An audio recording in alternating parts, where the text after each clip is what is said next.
Bueno, pues continuamos con la sesión 2. Bienaventurados los que tienen hambre y sed de justicia, porque ellos serán saciados. Ya no puedo poner el ejemplo que teníamos hambre porque lo iba a hacer antes del desayuno, así que ahora ya estamos saciados. Perdón, un último. Sí. Antonio está cocinando ahí detrás, ¿vale? Entonces, por favor, especialmente algunos niños que hay por aquí, también los adultos, ahí detrás hay una paella para 60 personas. Tengamos cuidado, si por algo tienes que traspasar esa puerta, con mucha precaución, ¿vale? Porque Antonio está cocinando ahí, ¿vale? Si no, no tenemos paella luego. ¿Vale? Gracias, perdón. Muy bien. Pues vamos a hablar de otra bienaventuranza que nos habla de hambre y sed. ¿Cómo pueden ser bienaventurados aquellos que tienen hambre y sed? Bueno, en este caso de justicia. Aquellos que anhelan esa justicia. Para poder entender, vamos a hablar un poco del panorama jurídico. Vamos a ver algunos términos jurídicos para poder entender qué significa eso de justicia y la justicia de Dios, que también aparece luego en el capítulo 6, un versículo que creo que todos conocemos: mas buscad primeramente el reino de Dios y su justicia. De nuevo aparece esta expresión. Entonces, vamos a hablar de estos tres términos: qué es una infracción, qué es una condenación y qué es una justificación. Entonces, ¿cuándo decimos que alguien es justo? Pues cuando no ha infringido nunca la ley. En este caso vamos a hablar de la ley de Dios.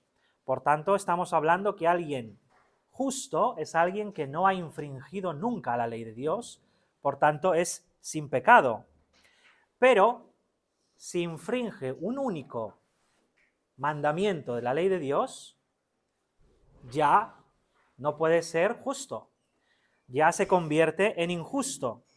Y entonces, nada de lo que ha hecho antes, ni nada de lo que hará después, hará que recupere esa justicia. Por eso, aunque fallaren en lo más mínimo de la ley, esa justicia se ha perdido. Por tanto, viene la condenación. Como has infringido la ley, hay condenación.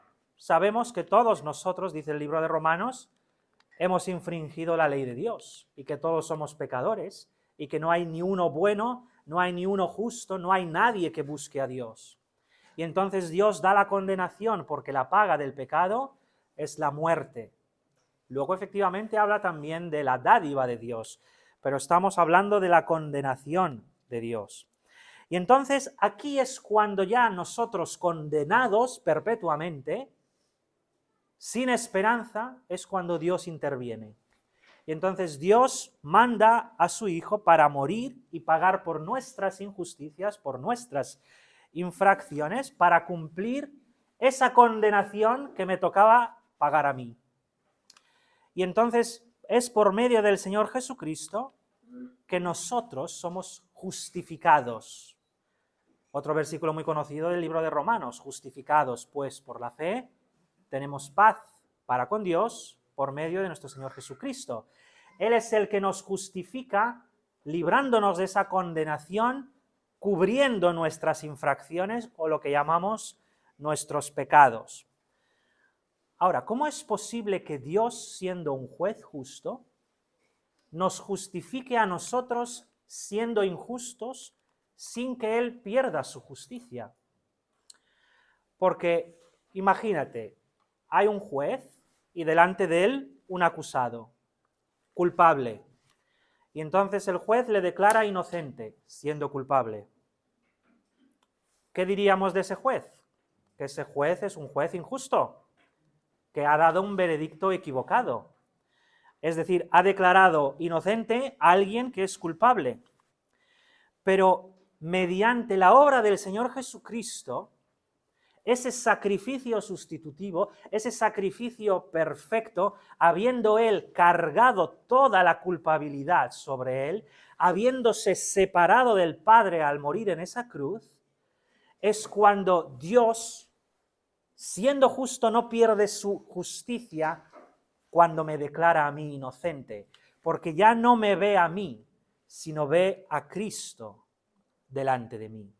Entonces, yo ahora tengo dos opciones: o aceptar la justificación de Cristo o rechazarla.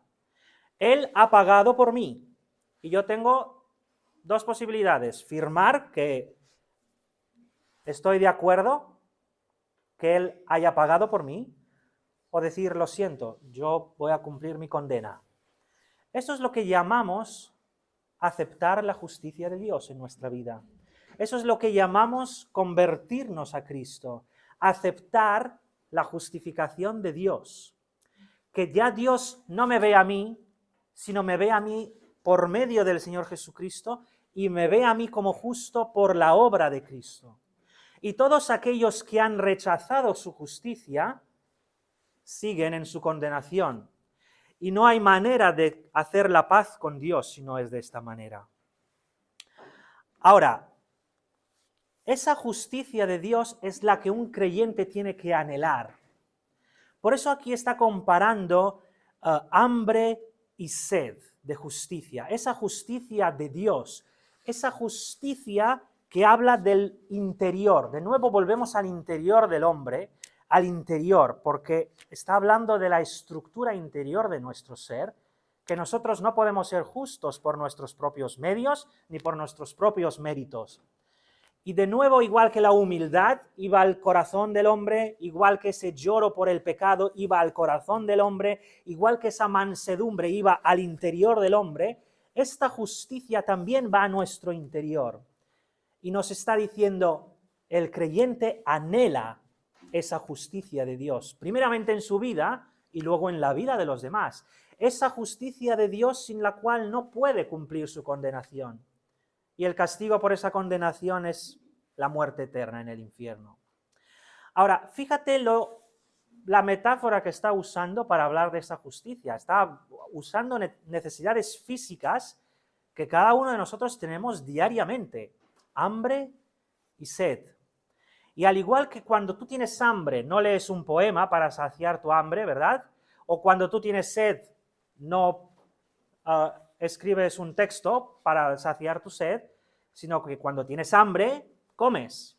Y cuando tienes sed, bebes. De la misma manera, hay que saciar esta necesidad de la justicia de Dios, pues con la justicia de Dios. Y nada de este mundo podrá saciar esa justicia. La pregunta es, ¿anhelas tú esa justicia de Dios? ¿Tienes tú hambre y sed de la justicia de Dios? ¿Tienes tú hambre y sed de las cosas espirituales? Igual que ese ciervo, dice, que brama por las corrientes de las aguas. Anhela esas aguas. Pues nosotros como creyentes debemos anhelar la justicia de Dios. Y luego la promesa, que cuando lo hacemos, dice que seremos saciados. ¿Por qué? Porque el Señor ya ha cubierto su justicia en nosotros si hemos aceptado su sacrificio, si hemos firmado la autorización de que acepto que tú me has justificado, igual que dice 1 Corintios que Él fue hecho justificación por nosotros. ¿Tienes hambre y sed de justicia? Pues continuamos. Bienaventurados los misericordiosos, porque ellos alcanzarán misericordia. Yo creo que las bienaventuranzas las hemos leído tantas veces, los que habéis hecho las tareas 7 veces mínimo, y yo creo que ya las bienaventuranzas más o menos las sabéis de memoria, ¿no? Yo digo, bienaventurados los misericordiosos, y ya escucho eco que la gente sabe lo que viene después. ¿Qué es la misericordia? ¿De qué está hablando aquí cuando habla de los misericordiosos? Pues habla sobre nuestra actitud hacia los prójimos. Si te das cuenta, en esta ya no va a mi interior. Hasta ahora ha tratado con mi interior, pero ahora está tratando una relación con mis prójimos. Bienaventurados los misericordiosos. Habla de mi actitud hacia los prójimos. ¿El mundo es misericordioso? ¿Está de moda ser misericordioso? Ni siquiera en los detalles más pequeños vemos misericordia. Vas en el metro y ahí está lleno de gente y viene un señor mayor y hay gente que no tiene misericordia de ceder su asiento. Estoy hablando de un ejemplo cotidiano muy sencillo. No vamos a hablar de misericordia mayor. ni de gracia mayor. Porque la gente ve la misericordia como algo débil, igual que la mansedumbre. Pero realmente la misericordia la podríamos definir como la actitud que debemos tener hacia alguien que tiene necesidad o que ha cometido errores y necesita ser perdonado. ¿Cuán difícil nos es incluso a nosotros mismos perdonar? Yo creo que es más difícil pedir perdón, pero cuán difícil es también perdonar. Y más cuando alguien te hace daño. Pues vamos a hablar más sobre el perdón y sobre la misericordia. Porque misericordia lo podríamos definir también, más cortito, bondad en acción. Porque tener misericordia es demostrar que hay bondad en ti. Demostrar que te preocupas por las necesidades de otros. Demostrar que incluso cuando alguien te falla, tú puedes perdonar, tú puedes tener misericordia. Misericordia es una palabra compuesta. Miseria, cordia, cuerda. Es de alguna forma lanzar una cuerda al que está en la miseria y rescatarlo. Y eso conlleva un esfuerzo, porque primero tienes que lanzar esa cuerda a la miseria y luego tirar. Así que esto es algo difícil, pero todo el sermón es muy difícil, como veremos enseguida en otros detalles. Ahora, es un poco difícil entender la siguiente frase. Si no tengo misericordia, ¿quiere decir que no obtengo misericordia? Hay un pasaje en Mateo 6:14, este os lo pregunté a los que habéis hecho las tareas. ¿Qué va a pasar con aquellos que no perdonan a los hombres sus ofensas? Y el versículo 15 dice que pues vuestro Padre Celestial tampoco os perdonará. Esto significa que si yo no soy capaz de tener misericordia, si no soy capaz de perdonar, ¿Dios tampoco me perdona a mí? O sea, todos los pecados que yo ya cometo después de no perdonar, ¿ya Dios no me los perdona? Esto es imposible, esto no puede ser. Esto va mucho más allá. Eso quiere decir que si tú no eres capaz de tener misericordia, si tú no eres capaz de perdonar, significa que nunca has sido perdonado. No es que ya Dios no te perdonará de ahora en adelante. Quiere decir que tú nunca has experimentado el perdón de Dios. Porque si tú has experimentado el perdón de Dios, es decir, tú has estado ahí en la miseria, necesitado, volvemos a la humildad, ¿no? Al principio, necesitado, y has visto cómo Dios te ha rescatado de allí, ¿cómo puedes tú negar perdonar a alguien que te ha hecho daño? Si tú has experimentado el perdón, debes perdonar. Te hayan hecho lo que te hayan hecho. Porque un corazón perdonador demuestra que es un corazón perdonado. Y esa es la clave del Evangelio. Si tú has conocido el Evangelio, no puedes negar el perdón. Si tú eres incapaz de perdonar, hay un gran problema en tu corazón. Porque es una señal de que tú no has conocido el perdón de Dios. ¿No te lleva esto a Mateo 18, del 21 al 35, la parábola esa de los dos deudores? Un hombre debía un montón de dinero a su jefe.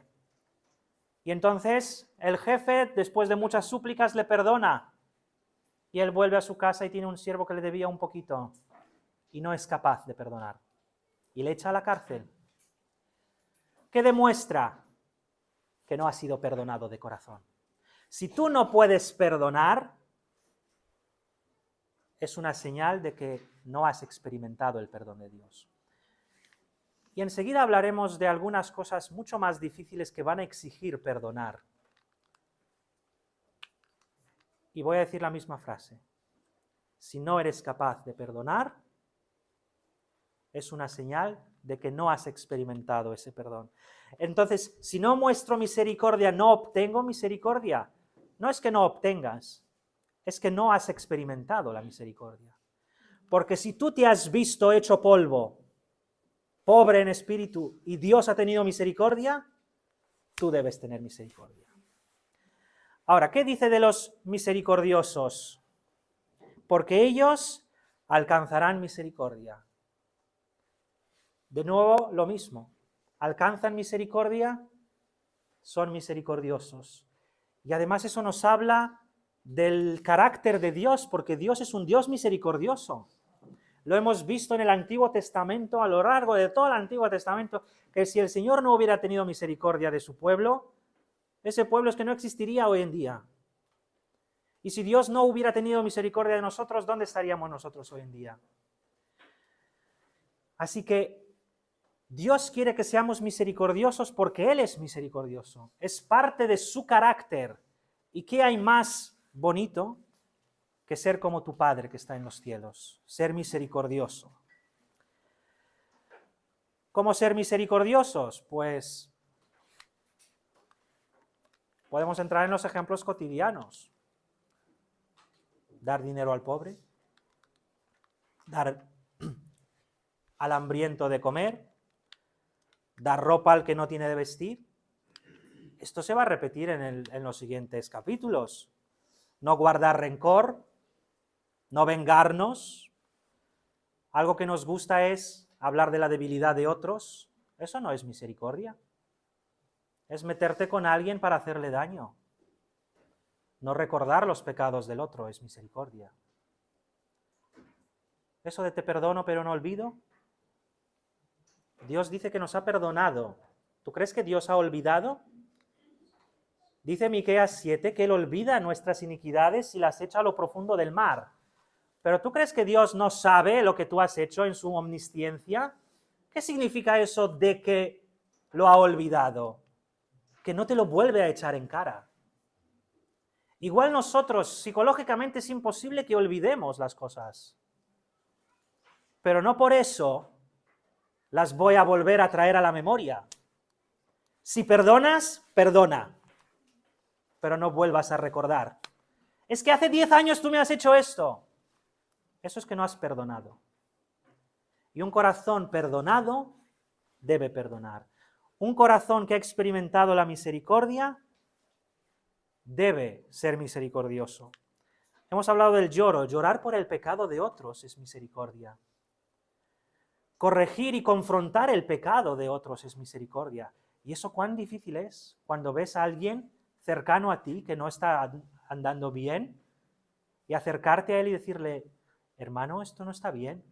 Pero decirlo con amor, con mansedumbre, con misericordia. No, es que eres un pecador. No, eso no es misericordia. Orar por los demás es misericordia. Predicar el Evangelio es la mayor misericordia que tú puedes mostrar. Hablarles de la necesidad que tienen de Cristo es la mayor misericordia que puedes mostrar. ¿Eres tú misericordioso? ¿O el Señor está ahí hurgando en tu herida? Bienaventurados los de limpio corazón, porque ellos verán a Dios. Y ahora de nuevo nos vuelve al interior del hombre. Y está hablando ahora de la santidad.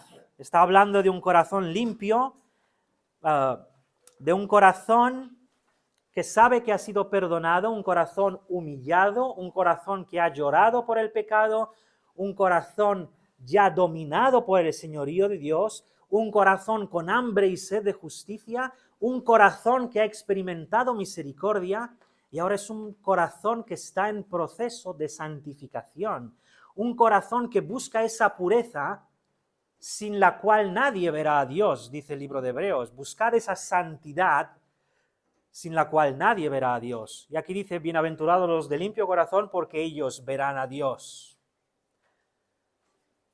Pero no solo en el futuro, sino incluso viven en el presente viendo a Dios, porque han sido capaces de renovar su mente, como dice las epístolas de Pablo, de renovar su mente y vivir de acuerdo a lo que el Señor quiere, vivir esa vida que agrada al Señor, renovando la mente despojándose del viejo hombre, vistiéndose del nuevo hombre y habiendo filtrado todo lo que entra en su mente por la palabra de Dios.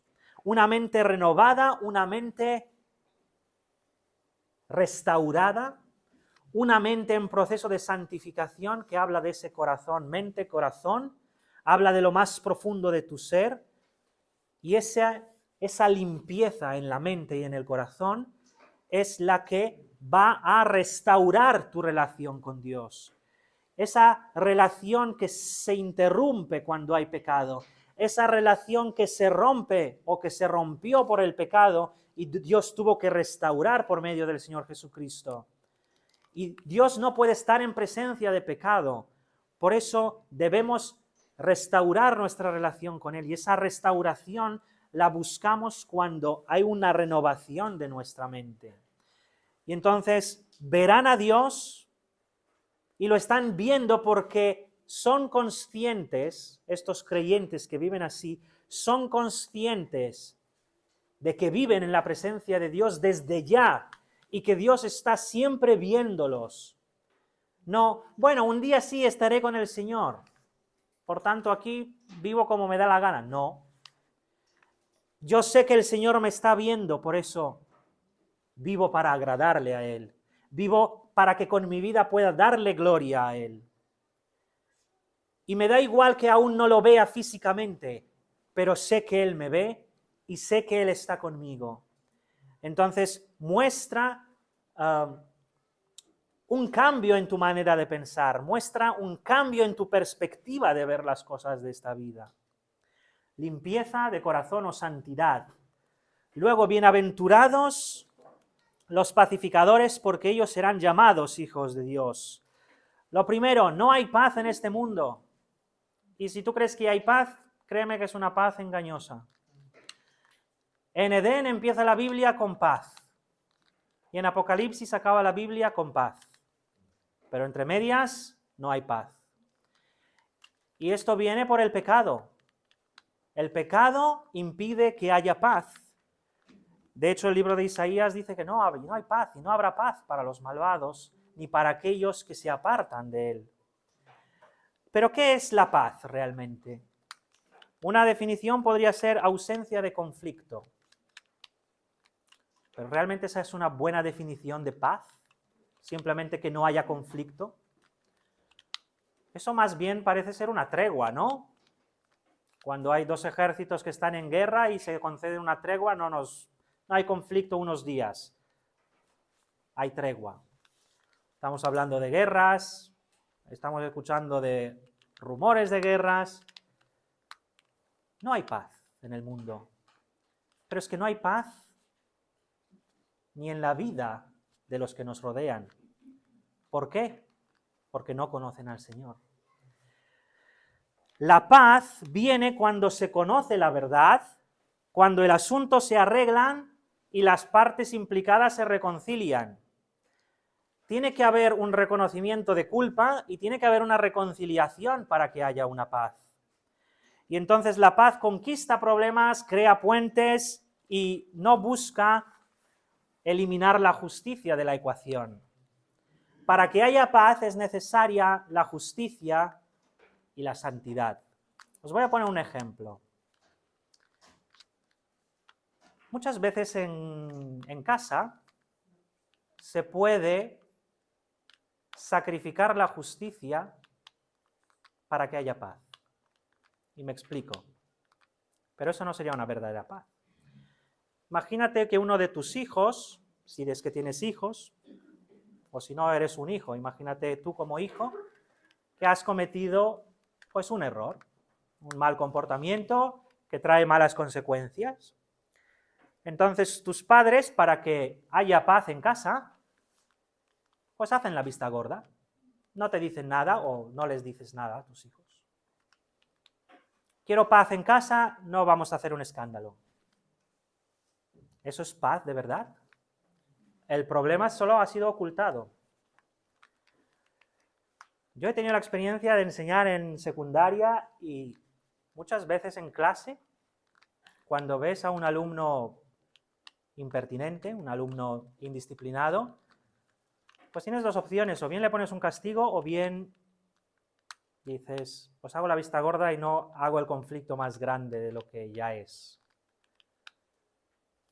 Sacrifico el castigo para que haya paz en la clase, porque si sé que le pongo un castigo, se va a poner peor. Pero eso no es paz. No podemos tener paz si sacrificamos la justicia y la santidad. Para eso el libro de Santiago viene muy bien. Santiago, capítulo 3, viene muy bien para entender este concepto. Entonces, ¿qué es lo que amenaza la paz? Pues si la paz viene con la justicia, la santidad y la verdad, lo que amenaza la paz, pues son las mentiras, lo que amenaza la paz son los errores, son aquello que hay en nuestro interior. Porque el pecado está en nosotros. Y esa corrupción que el hombre tiene, igual que Jeremías dice que el corazón del hombre es perverso y engañoso, eso es lo que trae problemas. Entonces, el corazón no puede producir la paz. Lo que trae paz es la justicia y la santidad de Dios. Pero esto es algo que el mundo no entiende, porque no conocen a Dios. Y por eso vienen conflictos. Por eso esa paz está amenazada. Y como veremos enseguida, esa paz es perseguida. Ese estilo de vida que a ti te da paz y que a ellos se la quitan, trae persecución, que es la última bienaventuranza.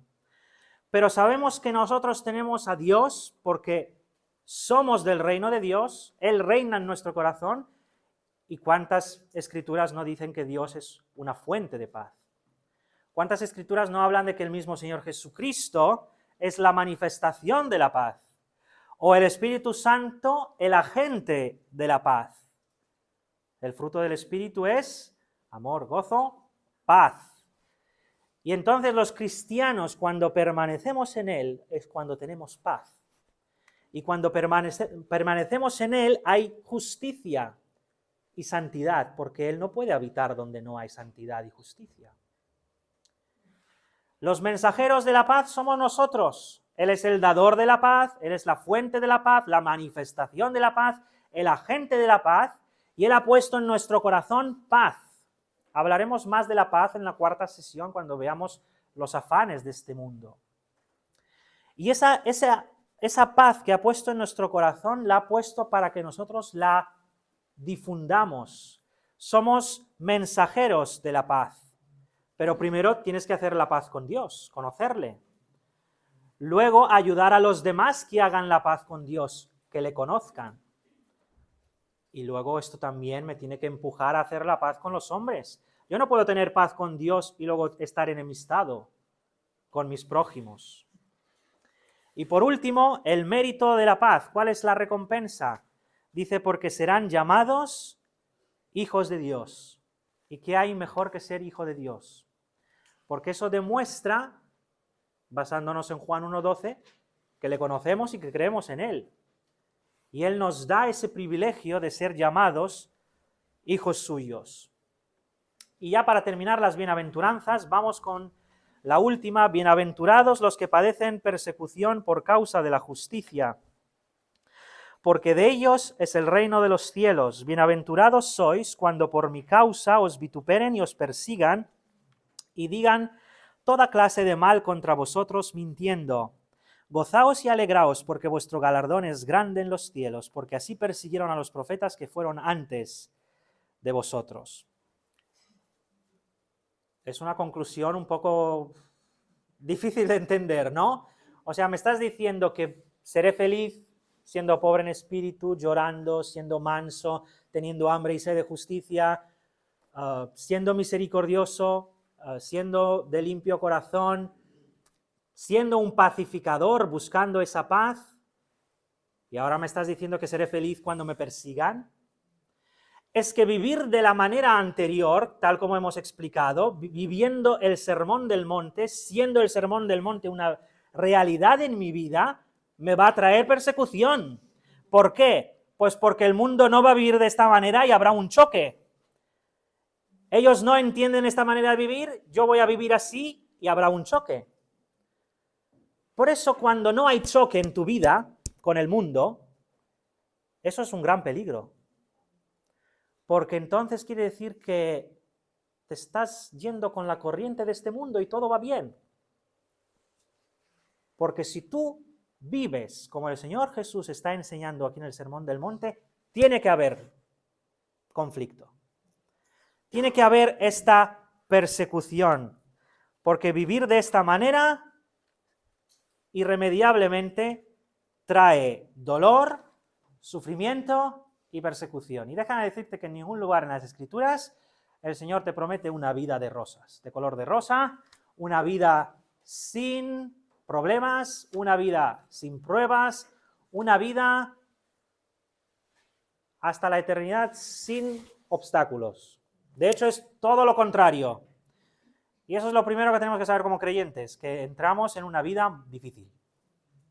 Como veremos en la última sesión, hay que entrar por una puerta estrecha y hay que ir por un camino angosto. Porque la vida cristiana es dura.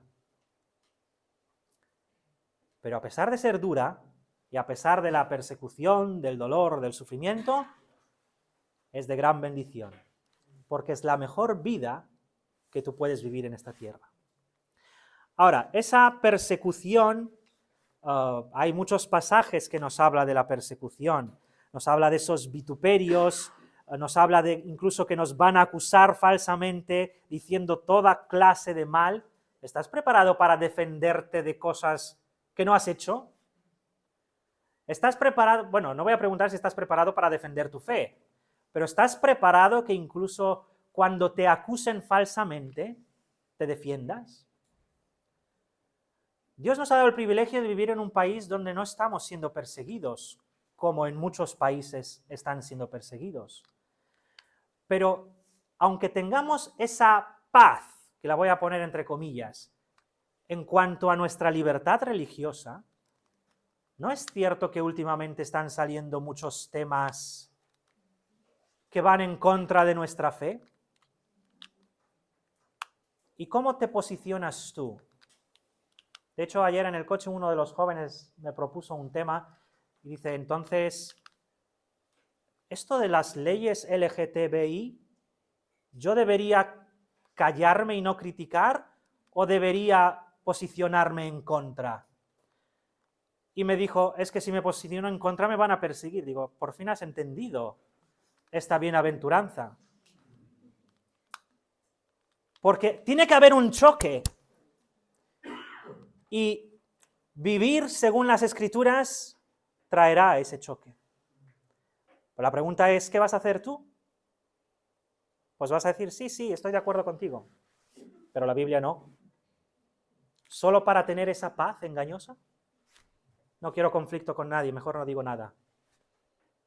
Enseguida veremos que somos la sal de la tierra. Somos la luz del mundo. Tenemos que alumbrar, tenemos que ser esa sal que hace daño.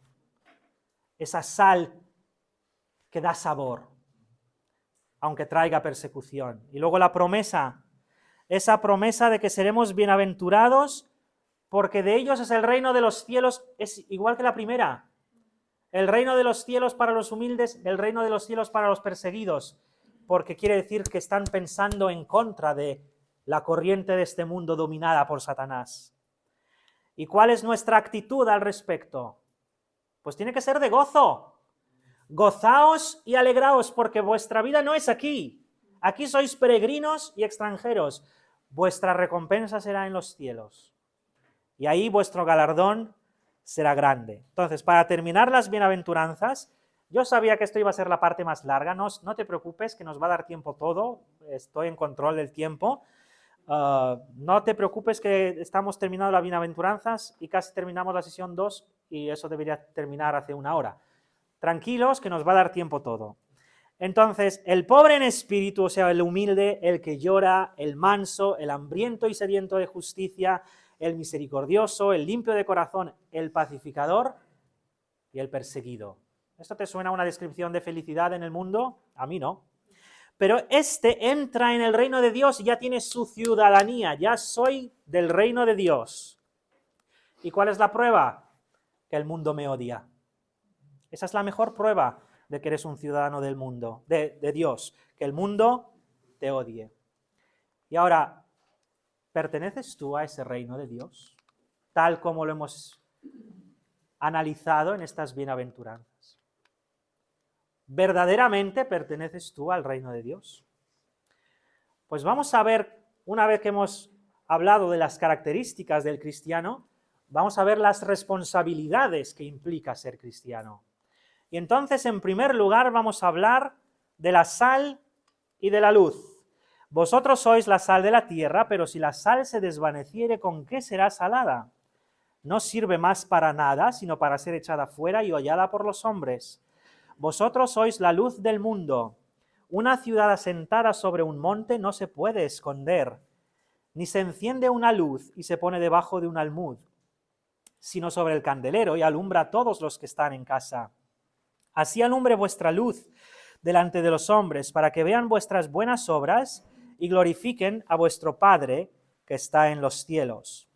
Pues ahora las grandes bendiciones que hemos visto en las bienaventuranzas nos tienen que llevar a trabajar, nos tienen que llevar a las grandes responsabilidades que nos dice aquí en este pasaje. Cuando habla de sal y luz, la palabra clave sería influencia. Influir, ser una influencia, ser alguien distinto, ser alguien que marca la diferencia, que deja una huella. ¿De qué sirve una sal que no da sabor?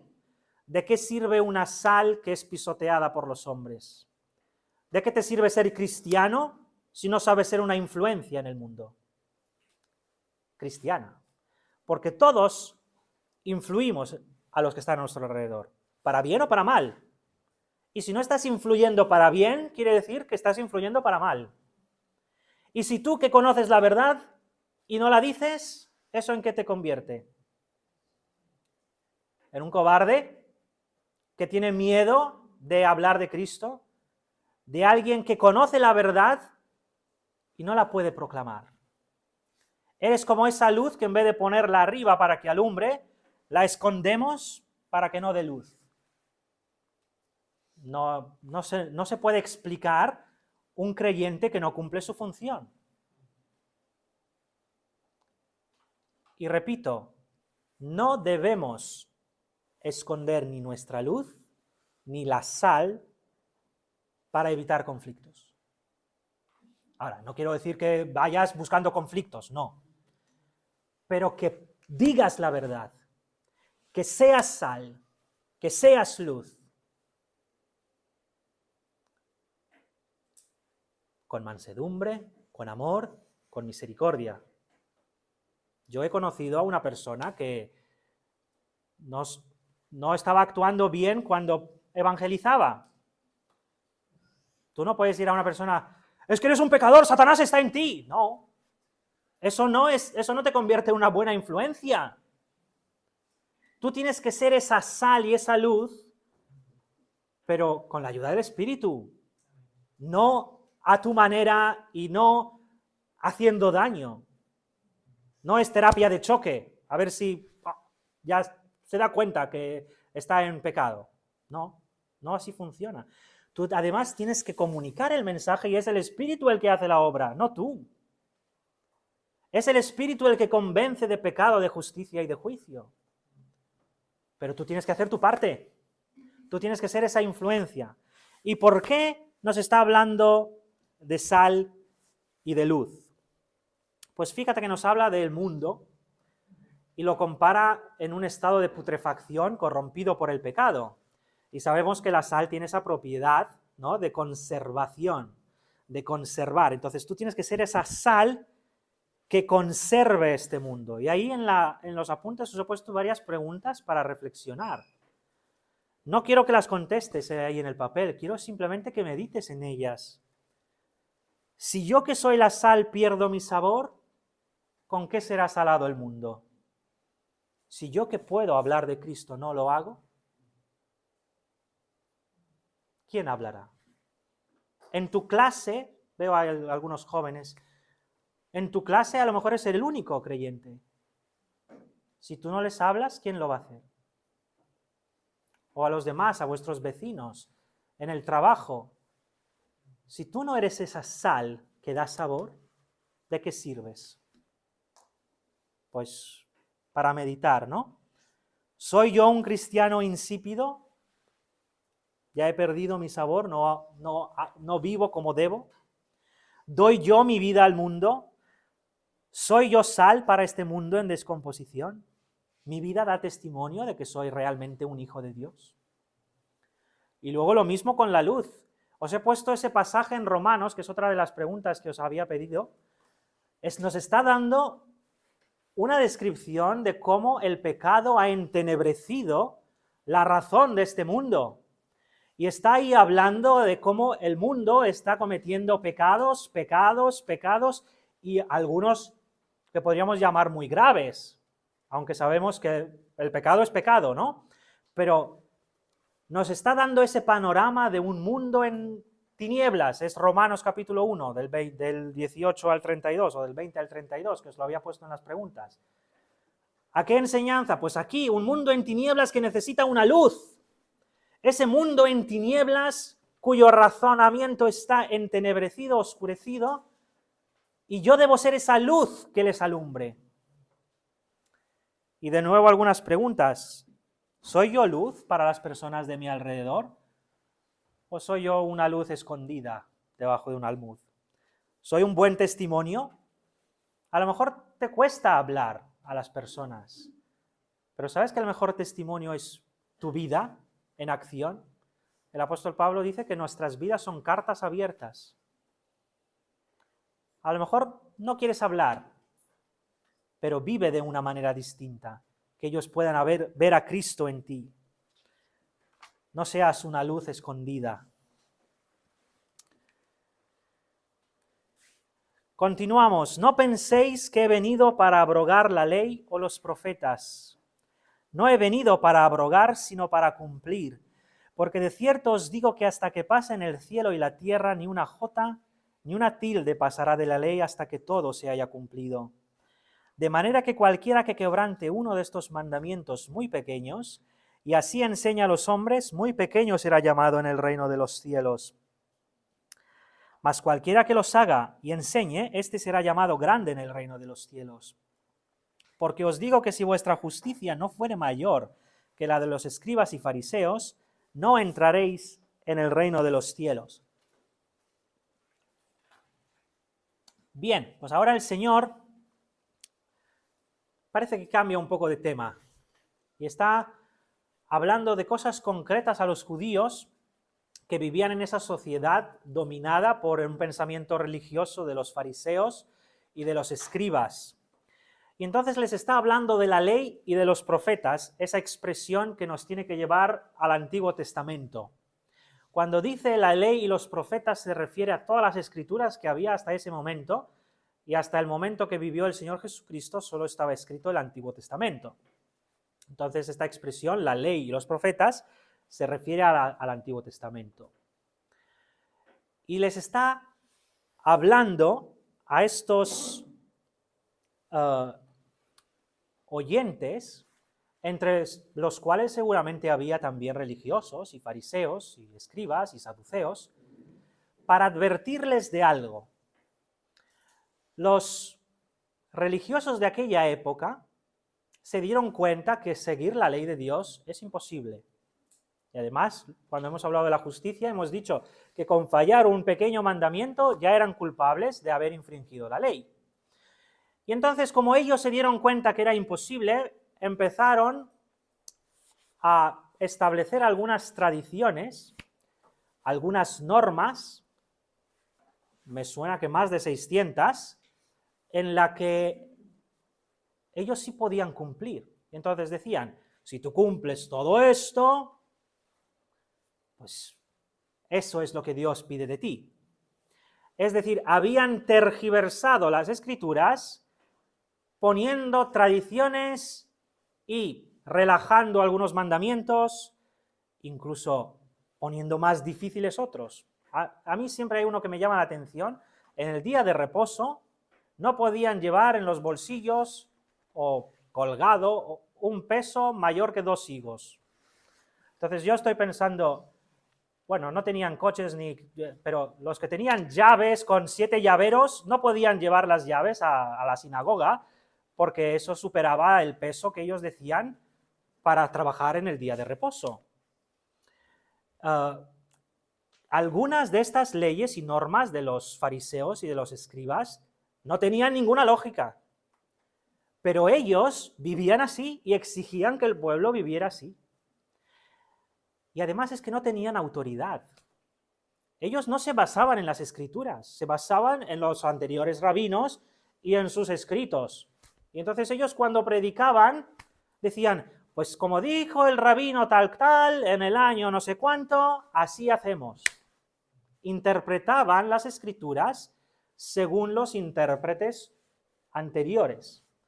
Por eso es chocante que el Señor Jesús aquí les hable de esta manera y diga, habéis oído a los antiguos, pero yo os digo. ¿Cómo que tú dices? Eso no se podía entender, que alguien viniera y les hablara con autoridad, que yo lo digo. Por eso el capítulo 7 termina diciendo que la gente se admiraba de su doctrina, porque hablaba como quien tiene autoridad y no como los escribas. Porque él no se basaba en estudios de los anteriores, sino él mismo enseñaba la palabra. Y dice, yo os digo, no lo que dicen los anteriores, sino yo os lo digo. Eso primero trajo un gran conflicto entre ellos. Y luego, si ya sabes los evangelios, sabes que siempre hubo un gran conflicto con los fariseos, con los saduceos, siempre llevando alguna pregunta trampa, a ver si caía el Señor Jesús. A ver cómo interpreta la ley de Moisés, a ver si no la quita. Pero el Señor Jesús aquí simplemente les dice, mira, yo no he venido para echar abajo la ley. Esa palabra abrogar. No he venido para abrogar, para abolirla, para quitarla. He venido para cumplirla. Cristo es el cumplimiento del Antiguo Testamento. Cristo es el cumplimiento de las Escrituras, de la ley, de los profetas. No sé si ves en esta foto que puse, hay una cruz encima de las Escrituras. Todo el Antiguo Testamento revela al Señor Jesucristo. En cada libro puedes encontrar que habla sobre el Señor Jesucristo. Y no estoy hablando solo de profecías claras mesiánicas, sino estoy hablando de acontecimientos que son una sombra de la vida del Señor Jesucristo, o que Cristo es un reflejo de las historias del Antiguo Testamento. Y además, esas leyes que se podían dividir en 3 leyes, leyes morales, las leyes judiciales, las leyes ceremoniales, unas que hablaban de la adoración, otras que hablaban de la nación, otras que hablaban de la ética. Cristo cumplió todas esas leyes y además es el cumplimiento del Antiguo Testamento en su vida. Por eso cuando vamos al libro de Hebreos, entendemos el Antiguo Testamento en la vida de Cristo. Todos esos sacrificios que se hacían, lo vemos en la persona del Señor Jesucristo. Porque Él no vino para abrogar la ley, sino vino para cumplir la ley. Así que Cristo no ha venido para contradecir el Antiguo Testamento, sino ha venido para cumplirlo. Así que Cristo es nuestro ejemplo de cómo usar las Escrituras en nuestra vida. Nos ha hablado al principio de las características de la vida cristiana, luego de las responsabilidades como cristianos, y ahora nos está hablando del fundamento del cristiano, que es su palabra. Esa palabra que te acuerdas cuando él estaba siendo tentado por el diablo, ¿qué usó? ¿Conjuros mágicos? No, usó la palabra. Libro de Deuteronomio, la ley. No solo de pan vivirá el hombre. A Jehová tu Dios, a Él solo adorarás. Así que cuando el Señor enseña, usa las Escrituras. Cuando estaba ahí en Nazaret y abre las Escrituras y habla de sí mismo, hoy se ha cumplido esta Escritura delante de vosotros. ¿Qué está usando? La Escritura. Y luego cuando la gente se le revela y le quieren apedrear, les pone el ejemplo de la viuda de Sarepta, ¿no? Está usando las Escrituras. Cuando Juan el Bautista manda mensajeros para preguntarle si es el Mesías o esperamos a otro, ¿qué les dice? Libro de Isaías. Los ciegos ven, los sordos oyen, los cojos andan, los leprosos son limpiados. Está usando las Escrituras. Y si él mismo usó las Escrituras como fundamento de vida, cuanto más nosotros, que somos pequeños Cristos, que es lo que significa la palabra cristiano. Yo tengo aquí un dato de profecías cumplidas, unas 330 profecías cumplidas del Antiguo Testamento, sin mencionar, como he dicho antes, acontecimientos que hablan claramente del Señor Jesús. Vamos a hablar un poco más de los fariseos y de los escribas. Para complementar esta enseñanza, si puedes apuntarte, leer cuando vuelvas a estudiar esto. Yo toda mi vida he venido a institutos intensivos, o bien aquí o bien en otro lugar, y yo sé que muchas veces cuando estás aquí sentado, y más cuando pasa el tiempo, que ya tu mente vuela, que ya tu mente está cansada, incluso tu cuerpo está cansado, no puedes prestar atención a todo lo que se enseña. Entonces, a mí lo que me ha ayudado mucho es cuando volví a casa, repasar, y eso para mí era un empujón a profundizar más. Es decir, yo lo que quiero que lo que escuches hoy sea un empujón para que profundices luego más por tu cuenta. Entonces, si quieres apuntar ahí al lado del título Escribas y Fariseos, apunta a leer antes Mateo capítulo 23, que nos da una gran descripción sobre los fariseos, en Mateo capítulo 23. Ahora, ¿qué decían los fariseos? Pues en primer lugar, ellos buscaban esta religión exterior o formalismo. Y hemos hablado de esto al principio, cuando hemos visto que el Señor lo que quiere es cambiar tu interior. Y luego, prueba de que tu interior está cambiado, que tu exterior esté cambiado. Pero los fariseos era todo lo contrario, buscaban cambios en el exterior. Por eso el Señor ahí en Mateo 23 les compara a esos sepulcros blanqueados, que por fuera son preciosos, pero por dentro hay muerte. En segundo lugar, los fariseos se centraban tanto en respetar las ceremonias que se olvidaban de la moral. Yo no sé si te acuerdas el llamamiento de Mateo, el llamamiento de Leví, el publicano. Eso es Mateo capítulo 9. El Señor le dice a Mateo, sígueme. Mateo le sigue y luego hay un gran banquete en casa de Mateo. Eso nos lo dice Marcos y Lucas. Y cuando los fariseos se enteran de que el Señor está en casa de Mateo, rodeado de publicanos y de pecadores, no se atreven a ir a donde Jesús.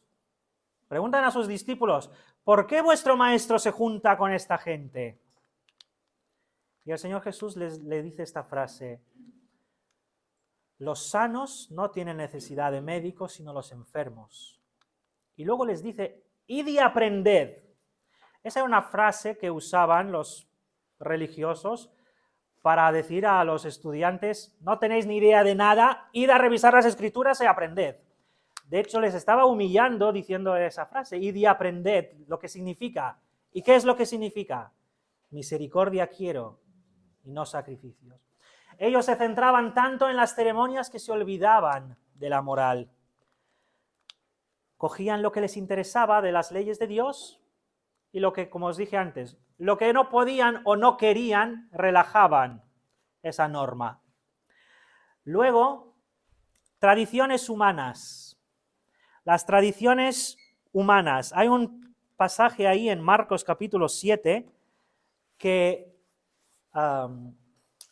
habla del cuidado de los padres. Y está hablando de las ofrendas y del cuidado de los padres. Es decir, en vez de hacer su trabajo, que era honrar a su padre y a su madre, que dice la ley, ignoraban a sus padres que estaban pasándolo mal diciendo, es que no puedo atenderte, diciendo eso a sus padres, no puedo atenderte porque es que estoy aquí con cosas de la sinagoga, cosas de los sacrificios, cosas de mis cosas, que son más importantes. Y el Señor dice, no, no, es que tú tienes que honrar a tu padre y a tu madre.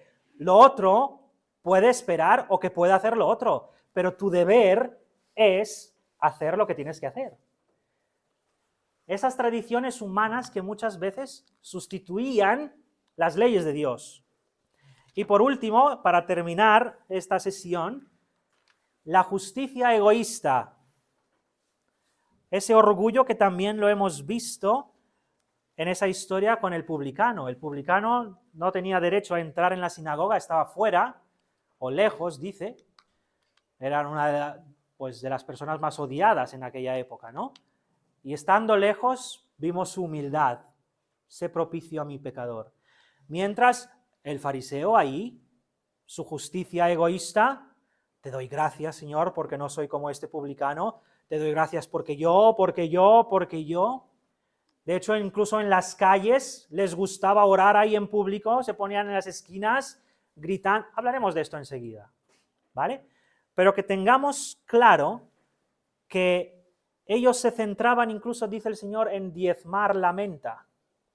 O sea, iban algunas cosas súper al mínimo detalle y cosas importantes las dejaban de lado. Pero luego si había que diezmar la menta, pues la diezmaban. Y el comino. Es incomprensible, ¿no? Pero esta era la sociedad religiosa de aquella época. Y ahora es cuando el Señor les va a hablar de la ley, del fundamento. Y la sesión que tenemos por delante es dura. Es dura y hay grandes problemas aquí, que el Señor va a identificar, pero ahora estamos con ellos.